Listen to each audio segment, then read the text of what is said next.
Hello again, my friends. Welcome back to our channel. Today we'll talk about piracy history in many regions of the world. At first, Ola will begin to talk. Do what you want, cause a pirate is free. You are a pirate. What is piracy?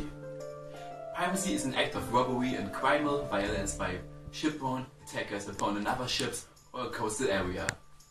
Who engages in acts of piracy is called pirate. Sea peoples, a group of ocean riders, attack the ship of an Asian and a Mediterranean civilization. Historic examples are waters of Gibraltar, the Strait of Malacca, Madagascar, the Gulf of Aden, and the English Channel. In the early 21st century, seaborne piracy against transport vessels remains a significant danger in the waters between the Red Sea and the Indian Ocean, off the Somali coast, and in the Strait of Malacca. Before I talk about Caribbean, I will talk about Europe and North Africa. In the 3rd century BC, pirate attacks on Olympus brought impoverishment. Some of the most famous ancient pirating peoples were the Illyrians, a people populating the Western Balkan Peninsula. Raiding the Adriatic Sea, the Illyrians caused many conflicts with the Roman Republic. On one voyage across the Aegean Sea in 75 BC, Julius Caesar got kidnapped and briefly held by Cilician pirates and held prisoner in the Dodecanese islet of Parmacusa. As early as 258 AD, the Gothic heraldic fleet ravaged towns on the coast of the Black Sea and Sea of Marmara. The most widely known and far-reaching pirates in medieval Europe were the seaborne Vikings, warriors from Scandinavia who raided and looted mainly between the 8th and 12th centuries during the Viking Age in the early Middle Ages. Vikings also attacked the coasts of North Africa and Italy and plundered all the coasts of the Baltic Sea. Toward the end of the 9th century, Moorish pirates were established along the coast of southern France and northern Italy. Moor pirates operated out of the Balearic Islands in the 10th century. 937, Irish pirates sided with the Scots, Vikings, Picts and Welsh in the invasion of England, but Atheism drove them back. The classic area of piracy in the Caribbean lasted from circa 1650 until the mid-1720s.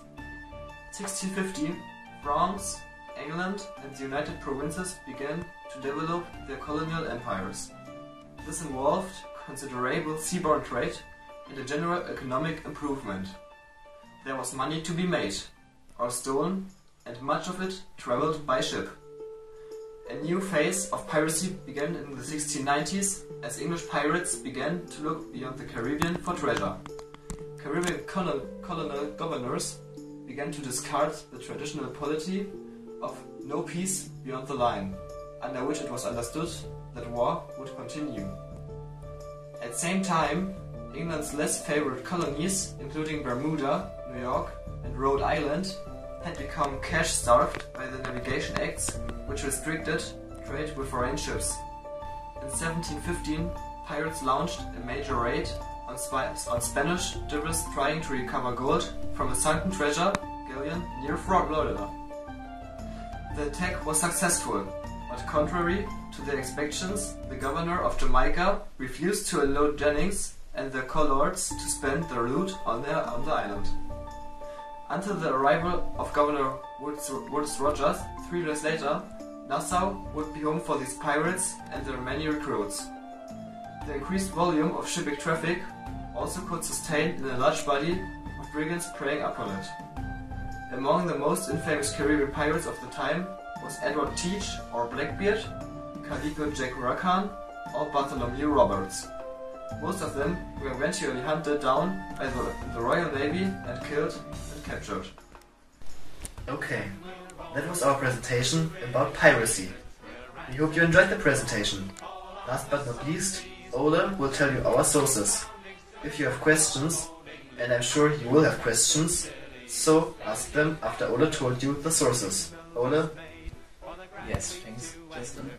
Our sources were wikipedia.com, techtarget.com and dictionary.com. Thanks for watching. Okay, of course we know you love fish. Watch some fish now.